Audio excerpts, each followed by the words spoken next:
Hi friends, എല്ലാവർക്കും ചാനലിലെ പുതിയൊരു വീഡിയോയിലേക്ക് സ്വാഗതം. അപ്പോൾ നമ്മൾ ഇന്നൊരു PC ബിൽഡായിട്ടാണ് വന്നിരിക്കുന്നത്. ഒരു കമ്പ്യൂട്ടർ ഉണ്ടാക്കാൻ പോവുകയാണ്. ഒരു ചെറിയൊരു ഗെയിമിംഗ് സിസ്റ്റമാണ് ഉണ്ടാക്കുന്നത്. ഗെയിമിംഗ് എന്ന് പറഞ്ഞാൽ നിങ്ങൾ പ്യുവർ ഗെയിമിംഗ് ആണെന്ന് വിചാരിക്കരുത്.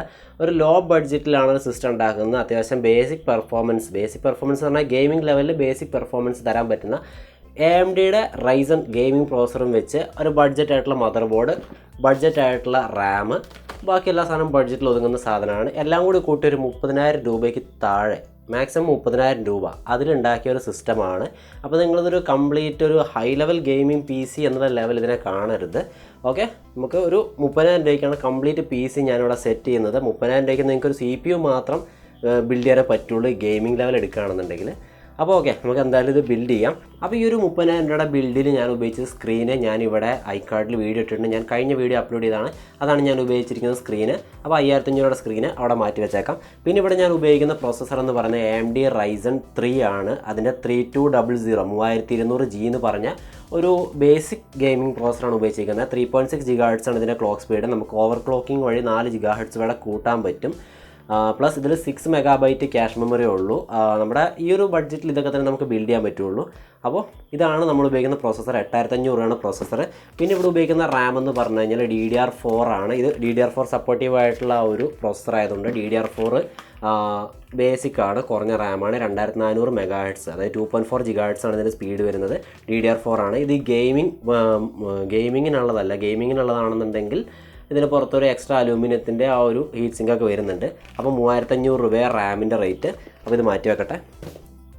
പിന്നെ ഇവിടെ ഉപയോഗിക്കുന്ന പ്രധാന ഘടകമാണ് നമ്മുടെ മദർ ബോർഡ് എന്ന് പറഞ്ഞു കഴിഞ്ഞാൽ. മദർ ബോർഡാണ് എല്ലാത്തിൻ്റെ ഒരു മെയിൻ സാധനം എന്ന് പറയുമല്ലോ. അപ്പോൾ ഞാനിവിടെ ഉപയോഗിക്കുന്ന മദർ ബോർഡ് MSIയുടെ മദർ ബോർഡാണ്. MSI A320M Pro Max എന്ന് പറഞ്ഞാൽ 4300 രൂപയാണ് ഇതിന് വരുന്നത്. അപ്പോൾ ഞാൻ ഈ ഒരു ബോർഡ് അസൂസിൻ്റെ ബോർഡിൻ്റെ GB കുറച്ച് റേറ്റ് കൂടുതലാണ്. അപ്പോൾ ഞാൻ ഈ അസൂസ് ഒഴിവാക്കി ഇത് ചൂസ് ചെയ്യാനുള്ള കാരണം എന്താ വെച്ച് കഴിഞ്ഞാൽ, ഈ റൈസൻ്റെ പ്രോസസ്സേഴ്സിന് പ്രശ്നം എന്താ വെച്ചാൽ ഇതിൻ്റെ ജനറേഷൻസ് ഉണ്ട്. ഇപ്പോൾ ഞാനിവിടെ വാങ്ങിയ ഈ ഒരു പ്രോസസ്സർ 2nd ജനറേഷൻ പ്രോസസ്സറാണ്. അപ്പോൾ അസൂസിൻ്റെ ആ ഒരു ബോർഡ് 2nd ജനറേഷൻ വരെ സപ്പോർട്ട് ചെയ്യുള്ളൂ. അപ്പോൾ സപ്പോസ് ഞാനിപ്പോൾ 3rd ജനറേഷൻ പ്രോസസ്സറിലേക്ക് അപ്ഗ്രേഡ് ചെയ്യുകയാണെന്നുണ്ടെങ്കിൽ ആ ഒരു ബോർഡിൽ സപ്പോർട്ട് ചെയ്യില്ല. ബയോസൊക്കെ അപ്ഡേറ്റ് ചെയ്യണം. ചിലർ കിട്ടുന്നില്ല എന്നൊക്കെ റിവ്യൂസ് കണ്ടതുകൊണ്ടാണ് ഞാനിത് എടുത്തത്. ഇത് റൈസൻ്റെ എല്ലാ 3rd ജനറേഷൻ പ്രോസസ്സേഴ്സും ഇതിൽ സപ്പോർട്ട് ചെയ്യും. അതുകൊണ്ടാണ് ഈ ഒരു മദർ ബോർഡ് വാങ്ങിയത്. 4300 രൂപയുടെ മദർ ബോർഡാണ്. ഓക്കെ, അപ്പോൾ ഇത്രയാണ് മെയിൻ ബിൽഡ് എന്ന് പറയുന്നത്. ബാക്കി ഞാനിപ്പോൾ കാണിച്ചു തരാം. അപ്പോൾ ഇതൊക്കെയാണ് ഞാൻ PC ബിൽഡ് ചെയ്യാൻ ഉപയോഗിച്ചിരിക്കുന്ന കമ്പോണൻസ് എന്ന് പറയുന്നത്. ഈ ക്യാബിനറ്റ് ഞാൻ 1200 രൂപയ്ക്ക് വാങ്ങിയതാണ്. ഗെയിമിംഗ് ക്യാബിനറ്റ് ഒന്നുമല്ല, പക്ഷേ നമുക്ക് ഈ ഒരു ബഡ്ജറ്റ് ബിൽഡിന് നമുക്ക് ഇതൊക്കെ തന്നെ ഇപ്പോൾ പറ്റുള്ളൂ. പിന്നെ ഈ സ്ക്രീനിൻ്റെ വീഡിയോ ഞാൻ ഓൾറെഡി ചെയ്തിട്ടുണ്ട്. പിന്നെ നമ്മളിവിടെ ഉപയോഗിക്കുന്ന ഹാർഡ് ഡിസ്ക് എന്ന് പറയുന്നത് വെസ്റ്റേൺ ഡിജിറ്റലിൻ്റെ ബ്ലൂ ഹാർഡ് ഡിസ്ക് ആണ്. ഇത് നമുക്ക് 3800 രൂപയ്ക്കാണ് കിട്ടിയത്. 3900-4000 രൂപയാണ് കടകളിൽ. ഞാൻ കുറച്ച് അലഞ്ഞിട്ടാണ് ഈ സാധനം കിട്ടിയത്. പിന്നെ ഇവിടെ നേരത്തെ പറഞ്ഞത് നിങ്ങൾ ഒരു ഫുള്ളി പെർഫോമൻസ്ഡ് ആയിട്ടുള്ള ഒരു ഗെയിമിംഗ് PC ആയിട്ട് കാണരുത്. കാരണം ഈ കാണുന്ന സാധനമുണ്ടല്ലോ, ഈ SMBS അത്യാവശ്യം 2500 അല്ലെങ്കിൽ 3000-4000 രൂപയുടെ SMBS ആണ് ഗെയിമിങ്ങിന് വെക്കുക. പക്ഷേ ഇപ്പോൾ ഇവിടെ ഗ്രാഫിക്സ് കാർഡും കാര്യങ്ങളൊന്നും യൂസ് ചെയ്യാത്തത് കൊണ്ട് തന്നെ ഞാനിവിടെ ഒരു സാധാരണ ഒരു 800 രൂപയുടെ 500 വാട്ടിൻ്റെ ബേസിക്കാണ് വെക്കുന്നത്, ബേസിക് പെർഫോമൻസിന്. ഇൻ കേസ് നിങ്ങൾക്ക് ഫ്യൂച്ചറിൽ ഈ ഒരു PCനെ കംപ്ലീറ്റ് ആയിട്ടുള്ള ഹൈ എൻഡ് ഗെയിമിംഗ് PC ആക്കി മാറ്റണമെന്നുണ്ടെങ്കിൽ നേരെ എന്ത് ചെയ്യുക, ഒരു ഗ്രാഫിക്സ് കാർഡും കണക്ട് ചെയ്യുക, അതേപോലെ ഈ കാണുന്ന SMBS മാറ്റി കഴിഞ്ഞാൽ സംഭവം ഓക്കെ ആയി. അപ്പോൾ എന്തായാലും വലിച്ചു നീട്ടാതെ നമുക്കിത് ബിൽഡ് ചെയ്തിട്ട് പെർഫോമൻസ് നോക്കാം. അപ്പോൾ ഇൻ്റലിൻ്റെ പ്രോസസ്സറിനെ അപേക്ഷിച്ച് ഞാൻ AMD റെക്കമെൻഡ് ചെയ്യാനുള്ള കാരണം ഇത് APU ആണ്.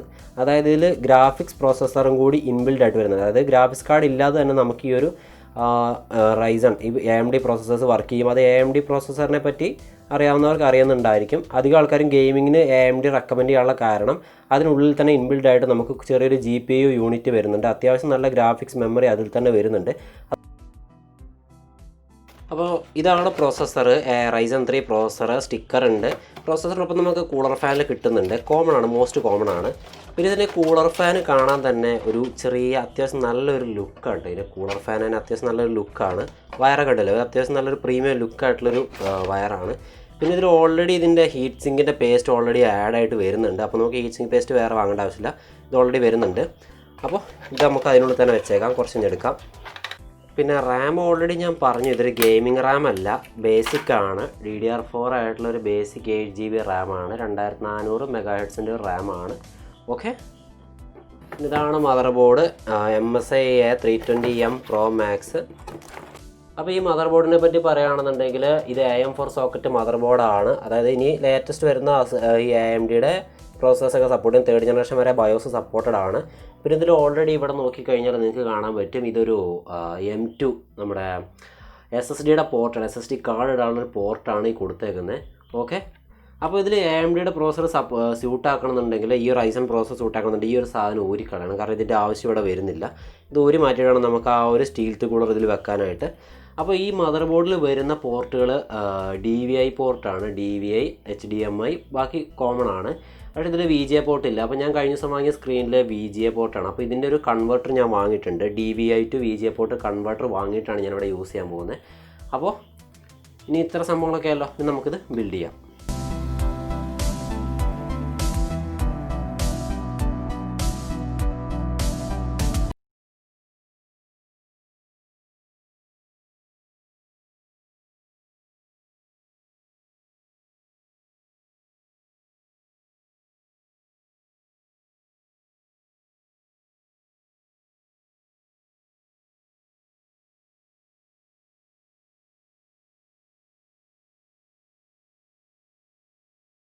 അപ്പോൾ ഇതിൻ്റെ വയേഴ്സൊക്കെ ഇൻസ്റ്റാൾ ചെയ്തു. കുറച്ച് നേരം എടുത്ത് ഇൻസ്റ്റാൾ ചെയ്യാൻ. ഞാൻ മാനുവൽ നോക്കിയാണ് ഇൻസ്റ്റാൾ ചെയ്തത്. എല്ലാത്തിനും ഇപ്പോൾ മാനുവൽ കിട്ടും. മാനുവൽ നോക്കിയാണ് ഇൻസ്റ്റാൾ ചെയ്തത്. ഇനി നമുക്കിതിൻ്റെ പവർ സപ്ലൈ വെക്കാം. പവർ സപ്ലൈ ഓൾറെഡി ഞാൻ പറഞ്ഞു, അത്ര നല്ല പവർ സപ്ലൈ ഒന്നുമില്ല, ബേസിക് ആണ്, ഗെയിമിങ്ങിന് വേണ്ടിയിട്ടുള്ള പവർ സപ്ലൈ അല്ല. ഓക്കെ, ബഡ്ജറ്റ് ബിൽഡ് ആയതുകൊണ്ട് ഇപ്പോൾ ഇതാണ് വെക്കുന്നത്. അപ്പോൾ പവർ സപ്ലൈ കണക്ട് ചെയ്തു. ഇനി പവറിൻ്റെ ഇത് കണക്ട് ചെയ്യാം.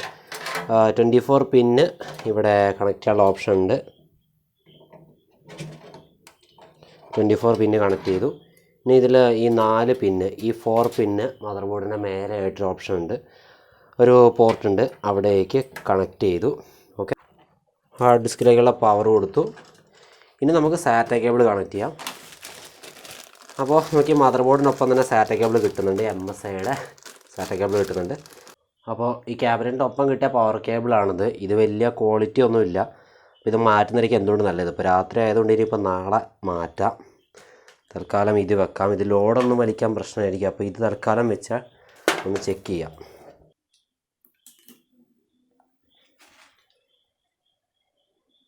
അപ്പോൾ CPU വർക്ക് ചെയ്യുന്നുണ്ട്, ഫാനൊക്കെ വർക്ക് ചെയ്യുന്നുണ്ട്, എല്ലാം ഓക്കെ ആണെന്ന് തോന്നുന്നു. അപ്പോൾ ഇതിൽ OS ഇല്ലാത്തതുകൊണ്ട് ഇനിയിപ്പോൾ ഒന്നുമില്ല. ഇനി നമുക്ക് സ്ക്രീൻ കണക്ട് ചെയ്യാം.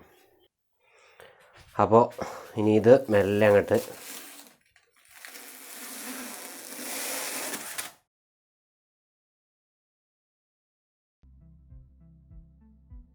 ഓക്കെ. അപ്പോൾ നമ്മുടെ സെറ്റപ്പ് ഫിനിഷ് ആയിരിക്കുകയാണ്. അപ്പോൾ ഇതിൽ മോസ്റ്റ് ആയിട്ട് 1 മാത്രമേ ഗെയിമിംഗ് ആയിട്ട് നമുക്ക് കാണിക്കാനുള്ളൂ. ഓക്കെ, പിന്നെ ഗെയിം റെക്കോർഡ് ചെയ്യാനുള്ള ഓപ്ഷനൊക്കെ ഇതിൽ ഓൾറെഡി വന്നിട്ടുണ്ട് കേട്ടോ. അതായത് Windows+G ക്ലിക്ക് ചെയ്ത് കഴിഞ്ഞാൽ നമുക്ക് റെക്കോർഡ് ചെയ്യാമെന്നൊക്കെ പറയുന്നുണ്ട്. ഓക്കെ, നമ്മുടെ ഗെയിമിംഗ് സീരീസിൽ നമുക്ക് ഗെയിം ഓൺ സ്ക്രീന് ക്യാപ്ചർ ചെയ്യാനുള്ള സെറ്റപ്പ് എല്ലാം വന്നിട്ടുണ്ട്. അപ്പോൾ എന്തായാലും സ്റ്റാർട്ട് റെക്കോർഡിങ് കൊടുത്തിട്ടുണ്ട്. ഓക്കെ, ഇവിടെ റെക്കോർഡിങ് വന്നിട്ടുണ്ട്. അപ്പോൾ AMDയുടെ തന്നെ റെക്കോർഡിങ് ഇതിൽ വന്നിട്ടുണ്ട് കേട്ടോ. ഗെയിം റെക്കോർഡിങ് ഇതിൽ കൊടുത്തിട്ടുണ്ട്. അപ്പോൾ എന്തായാലും കളിച്ച് നോക്കാം. ഇതിപ്പോൾ ഫുൾ ഗ്രാഫിക്സ് ആണ് കേട്ടോ. ഫുൾ ഗ്രാഫിക്സിലാണ്. അത് ക്യാമറയിൽ എത്രത്തോളം കിട്ടുമെന്ന് അറിയില്ല. എന്തായാലും റെക്കോർഡിങ് ഇടാം. ഇനിയൊരു ചാലഞ്ച് സീരീസ് നോക്കാം. ഓക്കെ, അപ്പോൾ